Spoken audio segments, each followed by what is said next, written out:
નમસ્કાર દોસ્તો, સુપરફાસ્ટ ગુજરાત સમાચારમાં તમારું સ્વાગત છે। દેશ, દુનિયા અને ગુજરાતના તાજા, મોટા અને સૌથી મહત્ત્વના સમાચાર જાણીએ તે પહેલાં ચેનલમાં નવા હોય તો ચેનલને સબસ્ક્રાઈબ અને લાઈક કરી દેજો।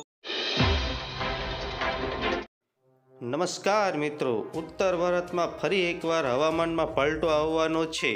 જ્યારે દિવસ હજુ તડકો છે ત્યારે આગામી દિવસોમાં વરસાદની ચેતવણી જાહેર કરવામાં આવી છે। દક્ષિણ પૂર્વ યુપીમાં આવતીકાલથી 3 દિવસ હળવા વરસાદનું એલર્ટ જાહેર કરવામાં આવ્યું છે। આ સિવાય મધ્ય ભારતમાં આજથી 13 ફેબ્રુઆરી સુધી હળવા વરસાદ, મધ્યમ વરસાદ અને વાવાઝોડાની ચેતવણી જાહેર કરવામાં આવી છે। ફટાફટ બીજા મહત્વ સમાચારની વાત કરી લઈએ તો લોકસભાની ચૂંટણીમાં પડઘમ વચ્ચે ભાજપનું ગાંવ ચલો અભિયાન શરૂ થઈ ગયું છે, જેની શરૂઆત ગઈકાલે રાજ્યના મુખ્યમંત્રી ભૂપેન્દ્ર પટેલે વડગામના જલોત્રા ગામે પહોંચીને કરાવી છે।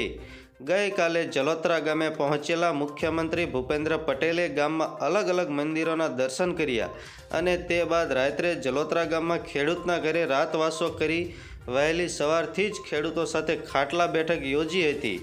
ગામના અલગ અલગ વિસ્તારોમાં ગામના લોકો સાથે સીએમ પટેલે બેઠક કરી હતી।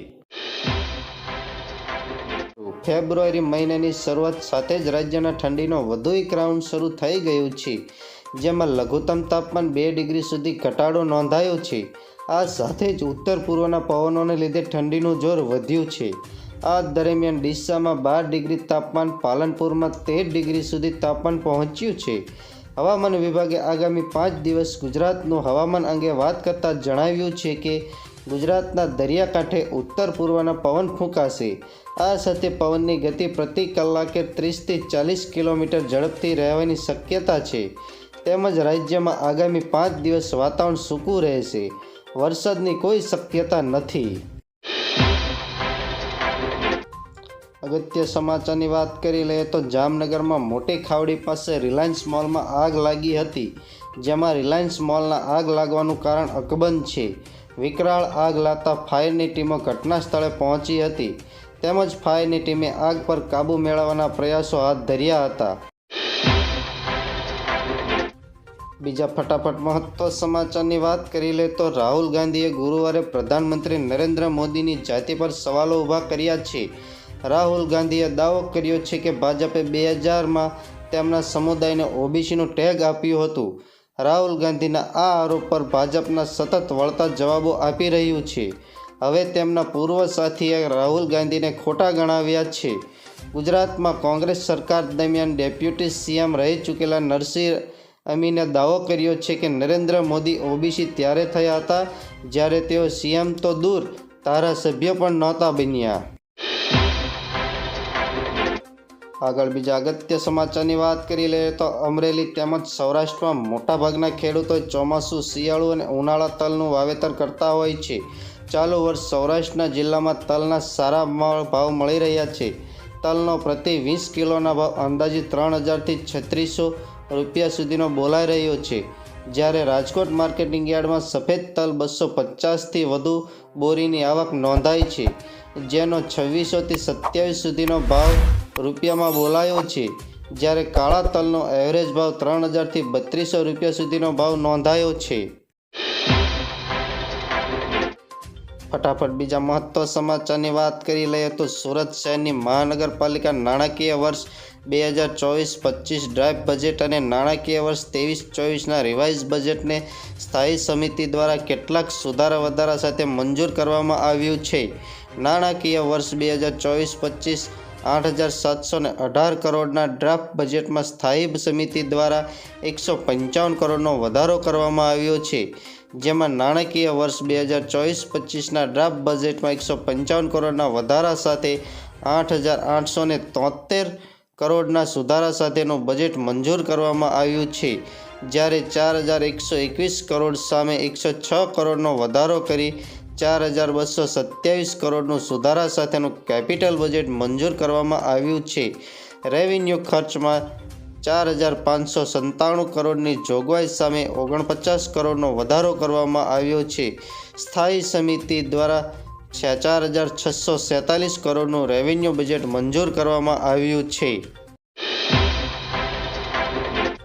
ફટાફટ બીજા સમાચારની વાત કરી લઈએ તો ગુજરાતમાં છેલ્લા 2 વર્ષ દરમિયાન 5,338 કરોડ રૂપિયાનું અને 32,590 કિલોગ્રામ ડ્રગ્સનો વિક્રમ જથ્થો પકડાયો હોવાનું સરકારે વિધાનસભામાં કબૂલ્યું છે.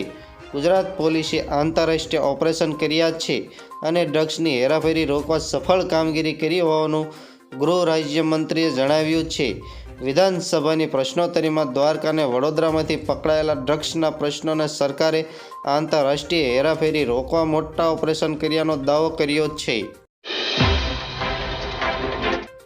બીજા સમાચારની વાત કરી લઈએ તો ઓલિમ્પિક વિલેજને લઈને અમદાવાદનું તંત્ર હરકતમાં આવ્યું છે. વિગતો મુજબ તંત્ર દ્વારા નરેન્દ્ર મોદી સ્ટેડિયમ પાસે આશ્રમ સહિત કેટલાક રહેણાંક મકાનોને પણ જગ્યા ખાલી કરવા નોટિસ અપાઈ છે. આ સાથે શરતોને આધીન અપાયેલી જમીનમાં શરત ભંગ થતાં નોટિસ અપાઈ હોવાનું સામે આવ્યું છે. મહત્વનું છે કે ઓલિમ્પિક માટે મોટેરા બાદ હવે કોટેશ્વરની જમીન પણ સંપાદિત કરાશે.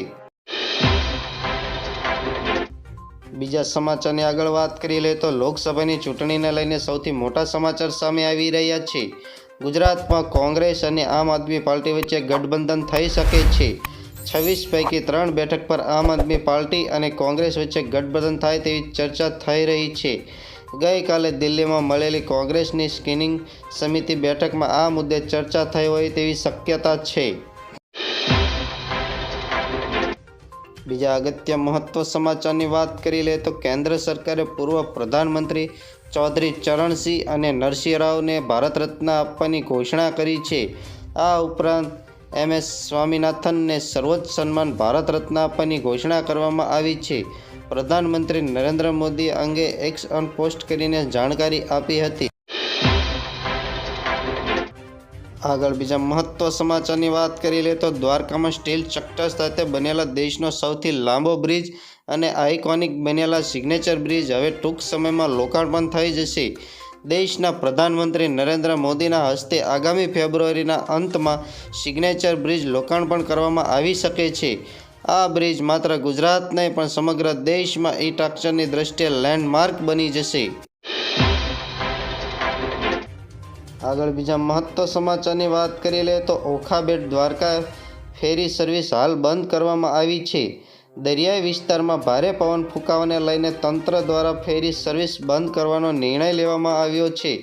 ઓખા બેટ દ્વારકા વચ્ચે ફેરી સર્વિસ બંધ કરાતા લોકોને હાલાકી ભોગવવી પડી રહી છે. ફેરી સર્વિસ બંધ થતાં બેટ દ્વારકાના ભગવાન શ્રી કૃષ્ણના દર્શન કરવા માગતા ભક્તોમાં નિરાશા થયા છે. તંત્ર દ્વારા કહેવામાં આવ્યું છે કે પવનની સ્પીડ ઓછી થતાં જ પેસેન્જર માટે ફેરી સર્વિસ ચાલુ કરવામાં આવશે. પવનની ગતિને લીધે અત્યારે હાલ પૂરતી ઓખા બેટથી દ્વારકાની ફેરી બંધ કરવામાં આવી છે. બીજા અગત્ય સમાચારની વાત કરી લઈએ તો રાજ્યમાં એક તરફ ડુંગળીની નિકાસ પર પ્રતિબંધના કારણે ખેડૂતોમાં વિરોધ જોવા મળી રહ્યો હતો, ત્યારે બીજી તરફ ભાવમાં રેકોર્ડ બ્રેક તેજી જોવા મળી રહી છે. જેમાં લસણના ભાવમાં નોંધપાત્ર વધારો જોવા મળી રહ્યો છે. જેમાં માર્કેટિંગ યાર્ડમાં નવા લસણની આવક ન થતાં જૂના 1 કિલોના ભાવ 400 થી 500 રૂપિયા પહોંચ્યો છે. બીજા સમાચારની વાત કરી લઈએ તો મહેસાણા ખાતે ગુરુવારે ખેડૂત તાલીમ કેન્દ્ર સંકુલમાં પ્રાકૃતિક ખેતીના ઉત્પાદનોની ખરીદી કરવા માટે કેન્દ્ર શરૂ કરવામાં આવી રહ્યું હતું. નાયબ કલેક્ટર અફઝલભાઈ મંડોરી અને મામલતદાર ભગીરથસિંહ વાળા, રાજ્યના નાયબ નિયામક ભરતભાઈ પટેલ ઉપસ્થિત આ પ્રાકૃતિક ખેતી દ્વારા ઉત્પાદિત ખેત પેદાશોને ખરીદ કેન્દ્રના ઉત્પાદનમાં ઉપસ્થિત રહ્યા હતા.